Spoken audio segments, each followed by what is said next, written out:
Okay, so we're going to jump right into wrap 3, which is concrete repair by low velocity spraying.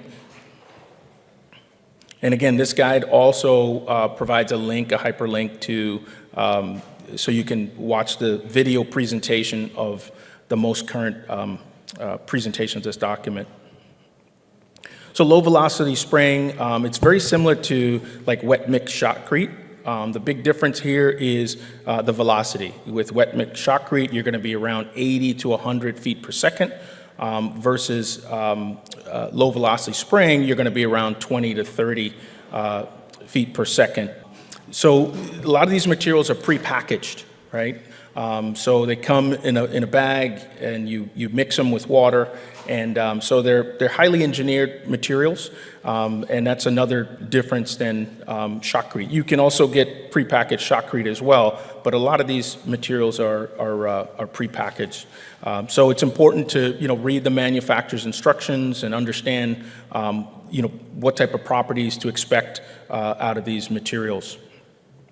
So what is the purpose of the repair? So you're going to use this type of repair when you have a larger area that you're going to be doing repairs to, so where you need to do surface repairs.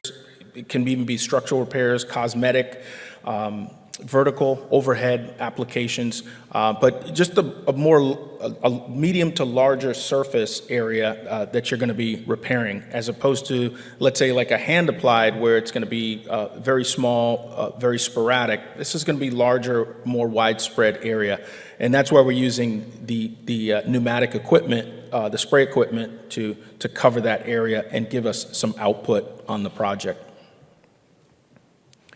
So when do I use this?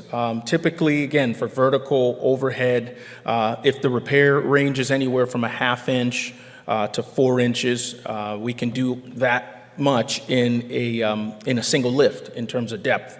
As you start to get greater than 6 inches, you're going to have to use multiple lifts for that type of application. You may want to consider other methods, maybe form and pour, things like that. Maybe even shotcrete if the repair starts to get over 4 inches in depth. Some successful applications: bridges, buildings, structural slabs, tanks, stadiums, tunnels, retaining walls. What's one of the other features of this type of method is that it's less invasive than let's say shotcrete, where you're shooting at a higher pressure, and you're going to get more rebound. Maybe you have an area that's difficult to get to. It's going to be easier to get to that area with a low velocity spray than, let's say, a shotcrete rig that's going to be putting out the material at a very high velocity. So how do you prepare the surface?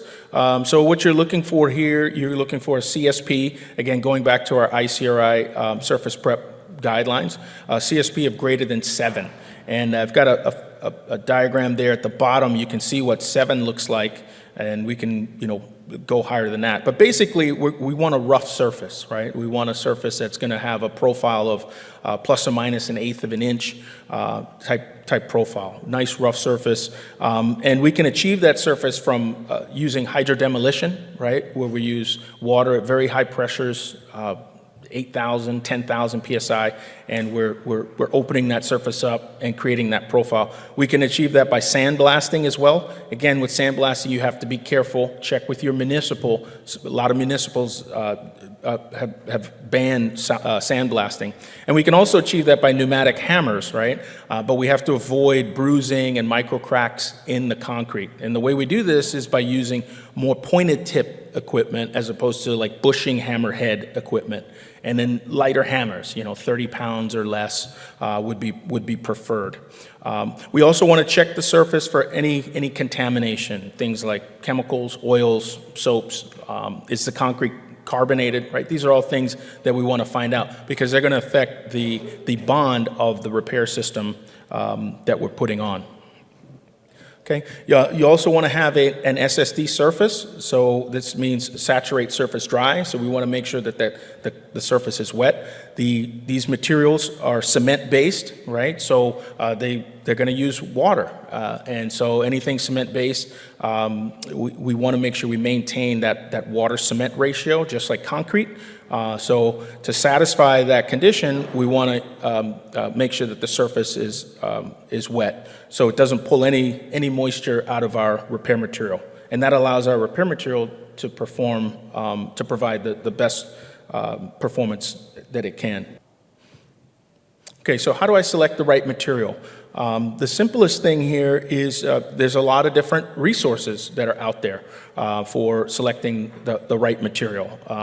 ACI 546 has a couple documents that help with material selection, and also ICRI. They have some guidelines as well for selecting material. So what equipment do I need? What we've found is that, things like concrete, grout pumps, they're suitable for low velocity spraying, but we want to stay away from, the shotcrete type pumps. We're looking for short stroke, swing type piston pumps. I have some pictures of these, or heavy duty rotor stator or peristaltic pumps. Those perform very well. So these rotor stator pumps, there's a brand name out there, Moino. These are the types of pumps that we're talking about. They're basically conveyor type pumps that have a stator that or auger type material device that moves the material, pushes the material forward, and then we add air to the process to basically propel the material to the surface. And here's some examples of the types of pumps that we're talking about. Rotor stator pumps or Moino pumps. These are the types of pumps that we're talking about. There's even some worm screw auger type pumps that would be effective. And then at the mixing nozzle, as the material is being pushed forward, air is introduced at the mixing nozzle to propel it to the surface. Peristaltic pumps work well, and they have a similar process. There's a kind of a wheel that goes around and pushes the material, squeezes the material through the hose, and brings it to the nozzle. And when we look at the nozzle for these types of pumps, it's almost like a textured sprayer, right? If you were to do like a textured spray on your ceiling or something like that at home, it's very similar to that. You can see the air is introduced right at the nozzle there. So the pump brings the material to the nozzle, and then the air pressure basically conveys it to the surface. So what are the safety considerations? Again, very similar to when we work with resins, but here we're working with a powdered material, a cement powdered material. Most important, read the SDS sheet. The SDS sheet provides information specific to the product on what personal protective equipment is needed.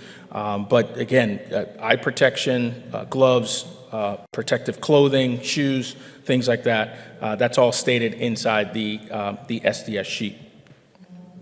A pre-construction meeting, always a good idea.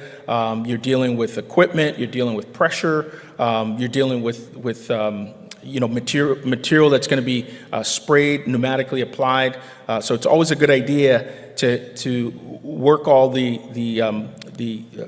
all the procedures and methods out before you get onto the project. So the repair process, we're going to apply the repair material, again, pneumatically to the surface. Then we come in and we finish the material. And here, this is where we need to check with our owner, make sure that we're going to provide the type of finished surface that they're looking for. A lot of times the material gets sprayed on and overfilled, and then it gets kind of shaved off, and then the desired finish is applied. So it's a good idea to find out from the owner what type of finish they want. Do they want a rough finish? Is that acceptable? Or does it have to be a smooth trowel finish? Right? And here's an example of the application itself. And you can see it's like a textured spraying application, right? And the surface gets overfilled, gets cut after an initial set, and then it gets finished after that. These are very sticky materials. They have a lot of polymers in them, so it's a really good idea to have a finishing aid and evaporation aid when using these materials. Curing is very important. Again, a cement-based material, just like concrete. So what we want to do here is we want to make sure that we're using either a water-based curing compound that meets ASTM C309 or 1315. Those are the two main standards for curing compounds for concrete. Or we can alternatively moist cure it for 7 days. So how do we check the repair? Taking photos, before and after photos is a good idea. We can also do pull tests on the prepared surface and after the repair has been completed. We can also do some mechanical tests on the material, right? We can cast some samples of the material that's been applied and do some tests there too, like compressive tests. And also do some direct tensile bond pull tests as well. So with that, I'll open it up to any questions.